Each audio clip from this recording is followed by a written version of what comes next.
एक गांव में एक बूढ़ी औरत देवी और उसका पति रामू रहते थे। उसके दो बेटियां थीं, सुनीता और रानी। वह सब बहुत गरीब थे। देवी और रामू अपना खेत बेचकर सुनीता की शादी एक अच्छे घर में करा देते हैं। सुनीता बहुत ही लालची औरत थी। शादी के बाद वह कभी भी अपने माँ बाप से मिलने नहीं आती थी। रानी बहुत ही ईमानदार और अच्छी लड़की थी। रानी पूरा दिन अपने माँ बाप के काम में हाथ बटाया करती थी। एक दिन रानी के घर में खाने को कुछ भी नहीं रहता है। सब बहुत दुखी हो जाते हैं। माँ, आज तो खाने को कुछ भी नहीं है, हम क्या खाएंगे? बेटा, आज रात कैसे भी करके गुजार दो। कल सुबह होते ही हम जंगल से कुछ लकड़ियाँ काट कर बेच देंगे, जिससे कुछ पैसे मिलेंगे। तब उन्हीं पैसों से कुछ खाने को आएगा। हाँ रानी बिटिया, अब तो कल ही कुछ हो पाएगा। उस रात रानी और उसके माता पिता बिना कुछ खाए सो जाते हैं। अगले सुबह होते ही रामू जंगल लकड़ियाँ काटने निकल जाता है। रामू की उम्र ज्यादा होने की वजह से वह लकड़ियाँ नहीं काट पाता है। उसके हाथ पैर कांपने लगते हैं। रामू लकड़ियाँ जैसे तैसे काट ही रहा था कि उसे एक आवाज सुनाई देती है। अरे, यह कैसा आवाज है? लगता है किसी जानवर का बच्चा कहीं फंस गया है। जाकर देखता हूँ। रामू आवाज की ओर जाने लगता है। कुछ दूर जाने पर रामू देखता है कि एक हिरन का बच्चा एक बड़े से गड्ढे में गिरा होता है। हिरन का बच्चा गड्ढे से बाहर आने के लिए बहुत कोशिश करता है, पर वह बाहर नहीं आ पाता। लगता है किसी शिकारी ने यह गड्ढा खोदा है। रामू गड्ढे के पास जाकर जैसे तैसे हिरन के बच्चे को बाहर निकालता है। जैसे ही वह बच्चा बाहर आता है, तुरंत वहाँ हिरन की माँ आ जाती है। तुम्हारा बहुत बहुत धन्यवाद, तुमने मेरे बच्चे को इस गड्ढे से बाहर निकाला। हिरन को बोलता देख रामू चौंक जाता है। तुम बोल सकती हो? हाँ, मैं एक जादुई हिरन हूँ। तुमने मेरे बच्चे को बचाया है। बताओ, तुम्हें क्या चाहिए? अरे नहीं, मुझे कुछ नहीं चाहिए। तभी हिरन की माँ अपने पास से एक साबुन रामू को देती है। यह लो साबुन। मैं इस साबुन का क्या करूँगा? यह कोई आम साबुन नहीं है, यह एक जादुई कपड़ा धोने वाला साबुन है।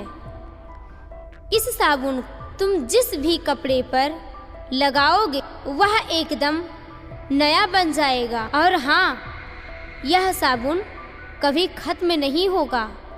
इतना कहकर हिरन की माँ अपने बच्चे को लेकर वहाँ से चली जाती है। अरे वाह, अब इस साबुन की मदद से मैं गांव भर के कपड़े साफ करूँगा, जिससे घर में कुछ पैसे आएंगे। रामू उस साबुन और कुछ लकड़ियों को लेकर खुशी खुशी अपने घर चला जाता है। रामू जैसे ही घर पहुंचता है, देवी देखती है कि रामू इतनी कम लकड़ियां लाया है। अरे, इतनी कम लकड़ियां? इतने में तो आज भी खाने को कुछ नहीं आएगा। हे भगवान, लगता है आज भी हमें खाली पेट ही सोना पड़ेगा। देवी इतना बोलकर रोने लगती है और रामू को देखती है। उसके कपड़े पर मिट्टी के दाग लगे होते हैं। अरे, एक तो इतनी कम लकड़ियां भी लाए हो और ऊपर से पूरी कमीज भी मिट्टी से गंदी कर दी। इतनी मिट्टी तुम्हारे कमीज पर लगी है, अब इसे कैसे धुलूंगी?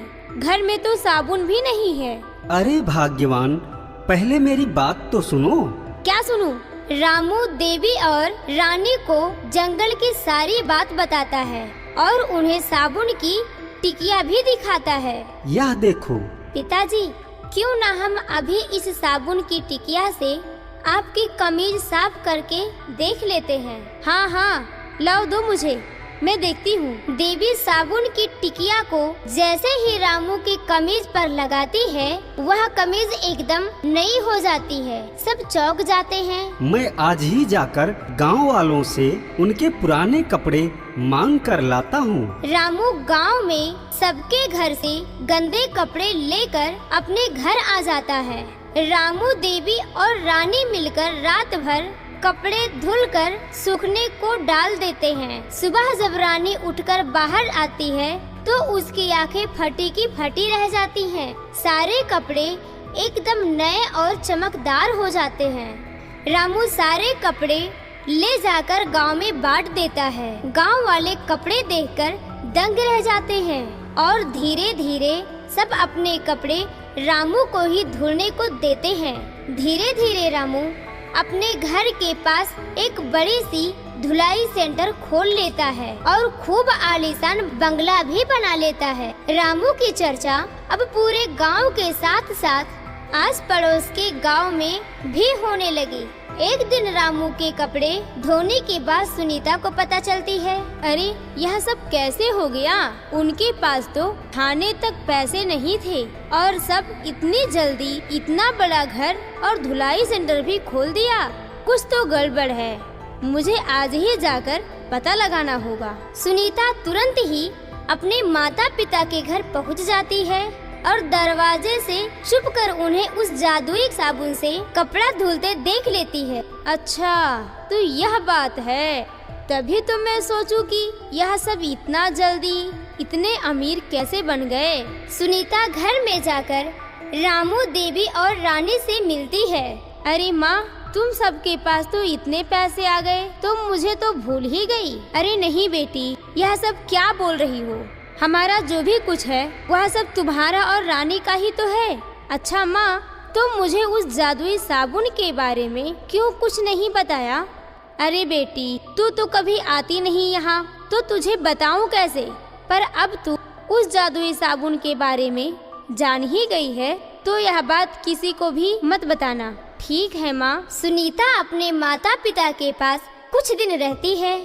एक दिन जब सुनीता अपने कमरे में लेटी रहती है, मुझे तो लगता है माँ और पिताजी सारी जायदाद उस रानी को ही दे देंगे। क्यों ना मैं उस जादुई साबुन और सारे पैसे गहने चुरा कर यहाँ से चली जाऊँ। उसी रात सुनीता चुपके से सारे गहने, पैसे और वह जादुई साबुन को चुराकर एक बैग में रखकर भाग जाती है। पर जैसे ही वह अपने घर पहुंचकर बैग खोलती है तो उसे बैग में कुछ भी नहीं मिलता।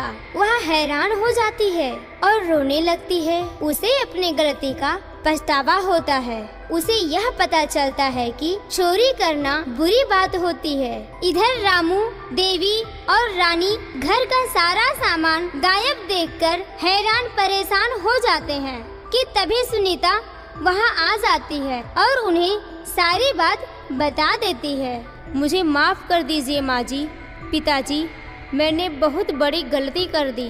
पैसे के लालच में आकर मैंने अपनी ही घर में चोरी की है।